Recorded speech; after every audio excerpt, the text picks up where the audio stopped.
There were tales that only the island knew, ones that had never been told. I knew because I was one of them. I stood at the bow of the ferry as Saoirse emerged from the mist like a sleeping giant tucked into the cold waters. The biting wind had numbed my fingers clutched around the railing, and they tightened as I swallowed. I'd imagined that moment 1,000 times, even on days that I wasn't completely convinced the island had ever existed.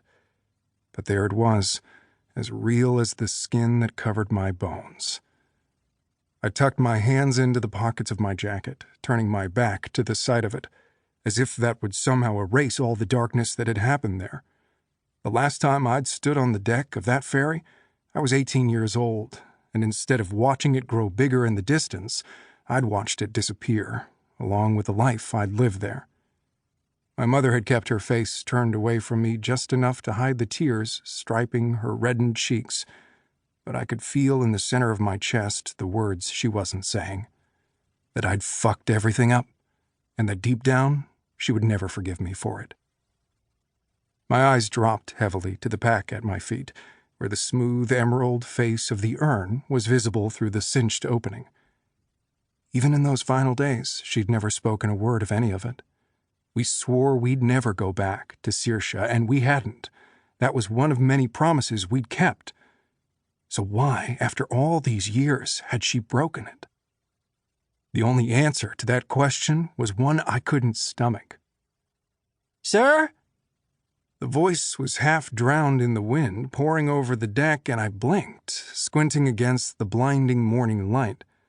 A woman buttoned up in the heavy nylon coat that bore the emblem of the ferry charter stood before me, hand extended and waiting. "Your ticket?" "Oh, sorry." I reached into the bag slung over my shoulder, rooting around until I found it. Her hand brushed mine as she took the ticket, reading the stamp that marked the date and time. "Headed home?" Her pink nose stuck out from over the collar of the coat, her voice muffled. The word was like ice in my throat. Home. "What?" I stiffened, searching her face for any hint of recognition. But she was several years younger than I was, probably more. If she was from Saoirse, she wouldn't know my face. She definitely wouldn't know my name, not the one on the ticket.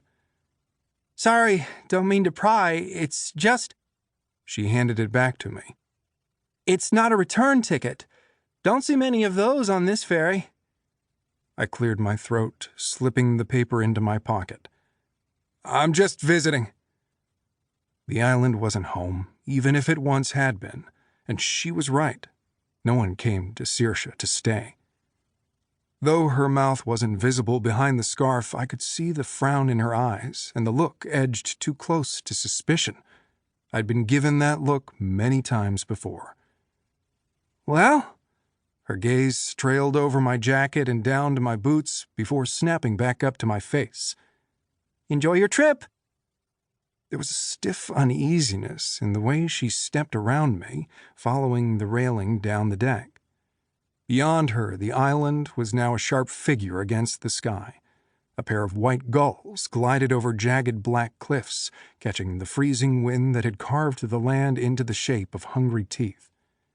It didn't matter how many years had passed, the memories hadn't faded.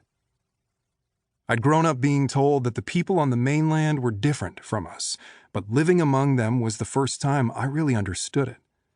Mom had gotten better through the years at blending in and appearing at first glance like other mothers, but she still spent the equinox in the woods and the solstice at the sea. She still whispered old words over her teacups, and I'd caught her muttering a curse as we passed the front door of our neighbor's house more than once. It was clear almost as soon as we left Saoirse that she didn't want to talk about the island, that those years would be locked away in some secret place we pretended didn't exist. It wasn't the first time I'd broken my mother's heart. It wasn't the last, either. In a blink, a single moment, every summer in the orchard, every storm over the dark sea, every night in the fishing cabin was entombed inside me like a body beneath a shroud, sealed away from the sunlight. It was for that very reason that I hadn't believed it when I read the handwritten letter folded into the will, just days after I watched my mother take her last breath.